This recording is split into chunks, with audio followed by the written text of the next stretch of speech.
Hey guys, my name's Lisa. I'm a type 1 diabetic. I've had it for 37 years, since I was age 7, and I'm 44. I have both my eyes. I can see you very well. I have both my feet. I won't show you a picture, but they're both there and they both are regular feet. I'm not on dialysis. It's been a long time. I don't know that many people that have had it as long as I have. I'll just tell you a few things. My very first blood testing machine, you had to plug it in for 5 minutes to warm it up. And then it took 5 minutes to test.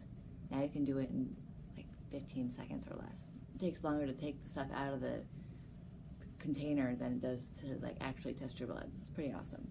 Also, before you test your blood, I used to have to sit on this thing on the toilet and pee. We called it a hat. I peed in a hat. And my mom would put the stick in there and test for sugar. It was the old kind of insulin that from pigs or cows that took forever to work. So now you can, take a shot and be okay in a few minutes. But then if your blood was high, you just have to wait for it to go down, and it would feel awful. I used to feel so awful. I would feel like my whole body was just in so much pain and poisoned until that shot started working. And I had the very first insulin pump, which was this big.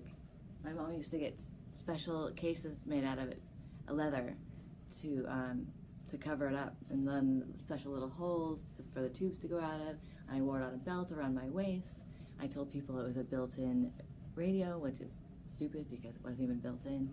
And then the needles would go into my stomach and stay there. Now you have the little tubes that are attached to the needles, so you put the needle in and the tube stays in, and take the needle out.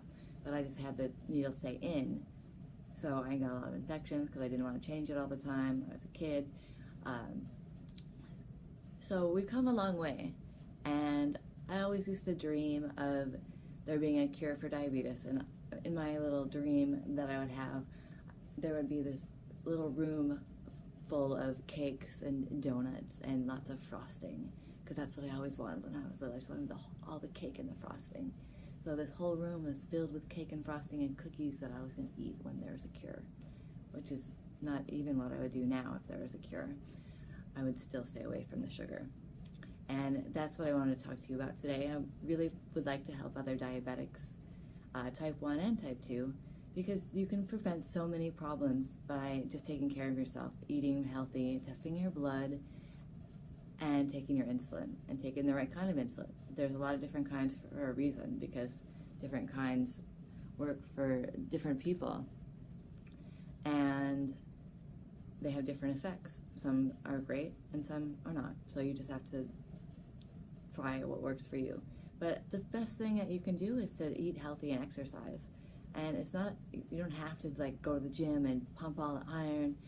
Just walking is good. If people don't even exercise at all, at least get up and walk and stretch, because that's key to taking down the blood sugar and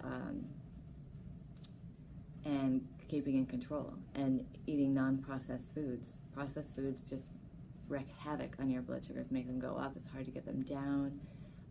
And all those sugary drinks that people drink from the 7-Eleven or wherever you're getting those big drinks, that's silly. Just drink water.